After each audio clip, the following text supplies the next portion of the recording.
তরুণদেরকে আরো বড় নেটওয়ার্ক গড়ে তুলতে হবে। আমরা এখন আন্তর্জাতিক লড়াই আছে, কারা জড়িত ছিল এবং তারপরে এখনকার কি অবস্থা ছিল, সেই সাংবিধানিক প্রতি বিপ্লব যেটা 8 তারিখে হয়েছে তারই ধারাবাহিকতা বোঝা যদি আগামী দিনের রণনীতি এবং রণকৌশল তরুণরা ঠিক করতে চায়। কারণ সময় আপনাদের হাতে অত্যন্ত কম। আমি জানি না তরুণরা কতটা বুঝতে পারছে আন্তর্জাতিক পরিস্থিতি বা এই উপমহাদেশের পরিস্থিতি। বলে আমি সতর্ক বাণী আকারে বলবো, আপনাদের সময় খুব কম। কারণ কতগুলো বড় ভুল করেছি আমরা। 5 তারিখে আমাদের উচিত ছিল রাজু ভাস্কর্য কিংবা শহীদ মিনারের সামনে আমরা কি করা, শপথ নেওয়া জনগণের কাছে এবং শপথ নিয়ে বলা যে বাংলাদেশের সংবিধান বাতিল এবং এখন থেকে বাংলাদেশের জনগণ তাদের নতুন গঠনতন্ত্র প্রণয়ন করবে, তার গঠনতান্ত্রিক প্রক্রিয়া শুরু হলো। এটা 5 তারিখে কথা বলা দরকার ছিল। তার সঙ্গে এই কথা যুক্ত করা দরকার ছিল, যেহেতু আন্তর্জাতিক কমিউনিটির কাছে গ্রহণযোগ্য হওয়ার জন্য, যে আমরা মনে করি যখন এই সংবিধান বাতিল হয়ে গেছে, দেশ যেন ঠিকভাবে পরিচালিত হতে পারে, তাহলে আগামী গঠনতন্ত্র প্রণয়ন পর্যন্ত, আগামী গণপরিষদ গঠিত হওয়া পর্যন্ত আমরা বিদ্যমান যে আইন আছে আমাদের দেশে প্রচলিত, বিদ্যমান আইনে দেশ চলবে। শুধুমাত্র যে সকল আইন আন্তর্জাতিক আইনের সঙ্গে কি সংঘর্ষে, সেগুলো বাতিল হয়ে যাবে। এটা হচ্ছে খুব সিম্পল, যে কোনো গণঅভ্যুত্থানের সহজ ফর্মুলা। আচ্ছা, এখন এটা কেন হয়নি? এবার আমি তরুণদেরকে বলবো, আপনারা আমার উপর রাগ করেন আর যাই করেন, এটার জন্য আপনারা দায়ী। আপনি যদি রাগ করে আমাকে বের করে দেন চলে যাবো, কিন্তু আমি কিন্তু সত্য কথা বলার জন্য এসেছি। কারণ 5 তারিখ থেকে 8 তারিখ যে সময়টা, এই সময়ের ব্যবধানে যে কাজটা করার কথা ছিল, এটার প্রত্যেকটা লাইন বাই লাইন, পদে পদে আমি ব্যাখ্যা করেছি 2023 সালে প্রকাশিত আমার বই গণঅভ্যুত্থান এবং গঠন। আমি করেছি ওটা, এবং আপনাকে পড়াশোনা করেন না। এবং আপনাদের সবচেয়ে বড় ভুল যেটা, সেটা হলো আপনার মনে করেন যে রাস্তার চাচামেচি করলে বিপ্লব হয় না। এটা হয় না, পৃথিবীর ইতিহাসে কখনো হয়নি। পৃথিবীর ইতিহাসে যে কোনো বড় ধরনের পরিবর্তনের আগে তাদের দেশে বড় বড় চিন্তাবিদ, দার্শনিকরা এসেছে। জনগণকে এডুকেট করতে হয়েছে, জনগণকে সচেতন করতে হয়েছে। সেটা রুশো হতে পারে, ভোল্তের হতে পারে, মার্কস হতে পারে, হেগেল হতে পারে, লেনিন হতে পারে, হয়েছে। কিন্তু এখনো পর্যন্ত আমাদের বাংলাদেশের তরুণরা, এটা বাংলাদেশের বামপন্থীদের সমস্যা, যে বাংলাদেশের বামপন্থী আগে বলতো না, এ ধরো তক্তা মারা পেরে, যে দুনিয়ার সব লেখা বই হয়ে গেছে কার্ল মার্কস, এবার খালি বিপ্লব করো। আর কার্ল মার্কস নিজে এই কথা লেখা আপনার কি বলে, তার থিসিসে গাদা গাদা বই লিখে গেছে। যদি শেষ হয়ে যেত তাহলে কার্ল মার্কসের বই লেখার দরকার কি ছিল? যদি তত্ত্বচর্চা যদি মিথ্যাই হতো, তাহলে লেনিনরা তো 38 ভলিউম না 48 ভলিউম, আর সেটা লেখার কি দরকার ছিল? তাহলে তরুণদের এখনো পর্যন্ত তাদের একটা পত্রিকা নেই। আপনি কিন্তু এটাকে আপনি চিন্তা করতে পারেন। আপনি সেই ইউনেস্কো মেলা, ডক্টর ইউনেস্কো মেলার সমালোচনা করেছে, এখনকার যে তত্ত্বাবধায়ক সরকার প্রচুর সমালোচনা করেছে, কিন্তু এখনো পর্যন্ত তরুণরা এত বলো যে গণঅভ্যুত্থানের পরে একটা পত্রিকা বের করতে পারেন না। তাহলে কি বিপ্লব করবে আগামী দিনের রণনীতি তারা ফেস করতে পারবে? আজকে ইন্ডিয়া বসে আছে শেখ হাসিনাকে নিয়ে। যে কোনো মুহূর্তে পরিস্থিতি যদি পরিবর্তন ঘটে, যে কোনো কিছু বাংলাদেশে ঘটে যেতে পারে। আমরা একটা অবৈধ সরকারের উপর বসে আছি, যতই আমরা বড় বড় কথা বলি না কেন। এই সরকারের কোনো এখতিয়ার নাই এরকম জাতীয় ঐক্যমত্য কমিশন তৈরি করা। এই সরকারের কোনো এখতিয়ারই নেই কোনো কমিশন তৈরি করা, কারণ এটা ইললিগাল গভর্নমেন্ট। শেখ হাসিনার সংবিধান যদি আপনি শপথ করেন আপনি রক্ষা করবেন, তাহলে এটা রক্ষা করতে হবে। এটাকে আপনি পরিবর্তন করতে পারবেন না, সংস্কার করতে পারবেন না, আপনি সবরোধী হতে পারেন না। স্টেট তো তামাশা করার জিনিস, রাষ্ট্র নিয়ে আপনি তামাশা করতে পারেন না। তাহলে আপনি যদি মনে করেন যে সংবিধান রাখবেন তো রাখেন, তাহলে আপনি ঐক্যমত্য কমিশন কেন করছেন?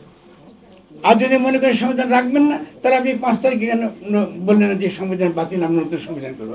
যদি নতুন সংবিধানের প্রক্রিয়া শুরু হতো, তাহলে তো সাংবিধানিক বৈধতায় ফালতু কথা বলার প্রয়োজন পড়তো না। কারণ গণপরিষদে যেটাই আপনি আলোচনা করতেন, যে সিদ্ধান্ত নিতেন, ওটাই তো বৈধ হয়ে যেত। কারণ আমাদের নতুন গঠনতন্ত্র, নতুনভাবে দেশকে গঠন করবার প্রক্রিয়ার মধ্যে ঢুকে গেছে। এটা বলে গঠনতন্ত্র। দেখেন অনুবাদে ভুল আছে, কনস্টিটিউশন অনুবাদ করে কি সংবিধান, এটা করে কলোনিয়াল লোকজন করে, যে আমি আপনাকে শাসন করবো, একটা সংবিধান লাগবে। এই ধরনের রাষ্ট্র এখন নাই। তো আপনার বলতে মার্কিন যুক্তরাষ্ট্র বলতে রাষ্ট্র আছে, এটাকে আপনি অস্বীকার করতে চান? হ্যাঁ, আমি অস্বীকার করি। মার্কিন যুক্তরাষ্ট্র কোনো রাষ্ট্র নাই, আছে ইসরায়েল। আছে কিন্তু ইসরায়েল। আপনার দেখেন হিস্ট্রিতে যে চোখের সামনে যেভাবে আজকে হত্যা হয়েছে, গাজাতে যে ঘটনা ঘটেছে, মার্কিন যুক্তরাষ্ট্রের লোকেরাই বলতেছে যে আমাদের কোনো সভারেন্টি নাই, আমাদের সভারেন্টি আমরা বিকিয়ে দিয়েছি ইসরায়েলের কাছে। এই তো লড়াই। এই লড়াইয়ের ভিত্তিতে আপনি খেয়াল করেন ডেমোক্র্যাটদের মেয়র হিসেবে এই যে কি পাশ করলেন মামদানি এবং মামদানিকে পাশ করার পেছনে অত্যন্ত গুরুত্বপূর্ণ বাঙালিরা জড়িত ছিলেন, আমাদের ডায়াসপোরা। তাদের একজন নেতা কিন্তু এখন ঢাকায়, আপনার তাকে ডাকতে খুব ভালো হতো, কাজী ফৌজি আছে, যিনি খুব গুরুত্বপূর্ণ ভূমিকা রেখেছেন ওখানে। তাহলে আপনারা কিন্তু এই আন্তর্জাতিক সম্পর্কগুলো রাখতে হবে, ডেভেলপ করতে হবে, যে কীভাবে বিভিন্ন শক্তি ল্যাটিন আমেরিকায় কি, মার্কিন যুক্তরাষ্ট্রে কি, ইংল্যান্ডে কি, ইউরোপে আছে। ফলে তরুণদেরকে আরও বড় নেটওয়ার্ক গড়ে তুলতে হবে। আমরা এখন আন্তর্জাতিক লড়াই আছে, কারণ 5ই আগস্টের গণঅভ্যুত্থান যখন হয়ে যায় তখন বারবার আমি বলেছি যে এটার একটা আন্তর্জাতিক তাৎপর্য আছে। এটা কিন্তু শুধুমাত্র বাংলাদেশের ভিতরে ঘটনাটা ঘটে যেতাম, এটা আন্তর্জাতিক তাৎপর্য আছে এবং বিভিন্ন মানুষ এটা নিয়ে গবেষণা করবে এবং জানবে। কিন্তু আমরা যারা এখানে এসেছি আজকে, আমরা কিন্তু অ্যাক্টিভিস্ট, আমরা খালি সিম্পলি তত্ত্ব করার জন্য বসে নেই, আমরা খালি কথা বলার জন্য বসে নেই, আমরা কাজ করার জন্য বসছি।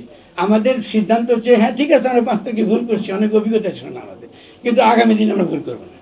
তো আগামী দিনে যদি ভুল না করতে পারি তো কী কী করতে হবে? প্রথম কথাটা হচ্ছে সার্বভৌমত্ব কথাটা পরিষ্কার বুঝতে হবে, যে পিপল সভারেন্টি আনতে হবে এবং এই সংবিধানকে বাতিল করতে হবে। আর আমি বারবার বলেছি তথাকথিত গণ ঐক্য কমিশন একটা সম্পূর্ণ গণবিরোধী প্রস্তাবনা। এটাতে পার্টিসিপেশন যারা করেছে এরা গণবিরোধী ভূমিকা রেখেছে। কেন গণবিরোধী ভূমিকা রেখেছে? ভেরি সিম্পল, কারণ আমাদের তো গণ ঐক্য ছিল, আমরা যে গণ অভ্যুত্থান করেছি গণ ঐক্যের ভিত্তিতে, কোনো দলের ভিত্তিতে করি নাই। আপনি এখানে যারা আছেন আপনি কি সাক্ষী না? আপনি কোনো দলের ভিত্তিতে করেছিলেন? আপনার যে বৈষম্য বিরোধী আন্দোলন করেছেন তারা কিন্তু কোনো দলের ভিত্তিতে ছিল। আপনি হয়তো করতে পারেন, কেউ বিএনপি করেছে, কেউ জামাত করেছে, কেউ শিবির করেছে, কেউ বামপন্থী করেছে, কিন্তু আমরা দলের ভিত্তিতে করি নাই। এটাই ছিল এই আন্দোলনের বিউটি, এর যে হিস্টোরিক্যাল ঐতিহাসিক তাৎপর্য, এটাই ছিল তার সবচেয়ে শক্তির জায়গা। এটা একটা নির্দলীয় একটা ভাবে আমরা এটাকে এগিয়ে নিয়ে গেছি। ফলে সে নির্দলীয় জায়গাটা যখন ছিল, আপনারা যখনই ক্ষমতার পরিবর্তন হলো, আপনারা নাই আইসা গেল সে লুটিয়ে মাফিয়া শ্রেণী। এটা কী করে করলো? নেগোসিয়েশন করতেছে ডক্টর ইউনূস কার সঙ্গে? লুটিয়ে মাফিয়া শ্রেণীর সঙ্গে, রাজনৈতিক দলের সঙ্গে, জনগণের সঙ্গে নাই, কোনো গণ প্রতিষ্ঠানের সঙ্গে না। শ্রমিকদের সঙ্গে করছেন, নারীদের সঙ্গে করছেন, তো কার সঙ্গে করতেছে? সবাই লুটতে আছে। তো আপনারা এগুলো সহ্য করেছেন, তো আপনাদের তরুণদের চোখের সামনে এগুলো সহ্য করেছেন। আমি সহ্য করে এখন কি বলতেছেন যে হ্যাঁ আমরা গণঐক্য, আমরা সব দলের মধ্যে আছে, আমি নিয়ে পড়াচ্ছি তাদের কী কী সিদ্ধান্ত তারা হয়েছে, একদিন হবে তো তার সঙ্গে মোকাবেলা। কথা আপনারা এখানে এই গণঐক্য কমিশন গিয়ে এখন এটা তারা প্রস্তাব দিচ্ছেন, তারা নিজেরা ঐক্যমত্য, এক একজন এক এক কথা বলছেন। তবে রাজনৈতিক দলগুলোতে কখনো ঐক্যমত্য আসতেও পারবে না, কারণ তারা বিভিন্ন কর্পোরেশন, বিভিন্ন স্বার্থকে তারা রক্ষা করে। তিসে নাম্বার না, আমি কেন এটাকে লুটিয়া মাফিয়া শ্রেণী বলি? অনেকে আমার উপর রাগ করেছে, আমাকে বিএনপির যারা আমার বন্ধু, যারা আমাকে ভালোবাসে, পছন্দ করে, তারপরে আপনারা আমি এটা কেন বলেন? আমি তো বিএনপিকে বলি না, আপনার লাগে কেন? আমি তো বিএনপিকে বলছি না, আপনি কেন এতে কাতর হয়ে যাচ্ছেন? লুটিয়া মাফিয়া শ্রেণী মানে হচ্ছে আজকে এখানে আপনার যারা তরুণরা নতুন রাজনৈতিক এই প্রক্রিয়া, রাজনৈতিক নতুন বাস্তবতায় আপনারা অংশগ্রহণ করতে চান, আগামী দিনে দেশকে নেতৃত্ব দিতে চান, একটু হাত তোলেন দেখি কার 20 কোটি টাকা আছে, হাত তোলেন। আমি আসি কেউ? তো আপনার তো বাতিল হয়ে গেছে নির্বাচন, কথা আপনার তো এই নির্বাচন থেকে অলরেডি বাতিল করে ফেলছে তারা। লুটেরা মাফিয়া শ্রেণী আপনাদেরকে বাতিল করে দিয়েছে। তো এখন সেজন্য আমি ইভেন এনসিপিকেও বলি, তোমরা এই নির্বাচনবাদী দল বানালে কি জন্য, কি যুক্তিতে? এটা একটা যুক্তি থাকতে হবে। গণঅভ্যুত্থান তো শেষ হয়নি, আমরা ভুল করতে পারি, তো ভুল কি শুধরাতে পারবো না? ভুল করছি, আমি ঠিক আছে বলেছি না, ফর আমাদেরকে গাড়ি দাও, কোনো সমস্যা নেই। যে সেই সময় ঠিক সময় ঠিক জায়গা, আমি ঠিক লোককে ধরতে পারি নাই, ভুল লোক তাদেরকে ধরে নিয়ে চলে গেছে বাঁকুড়া জনসংখ্যা, মানলাম আমি, এটা আমার ভুল হয়েছে, কিন্তু আপনাকে আমি ভুল শুধরাতে পারবো না।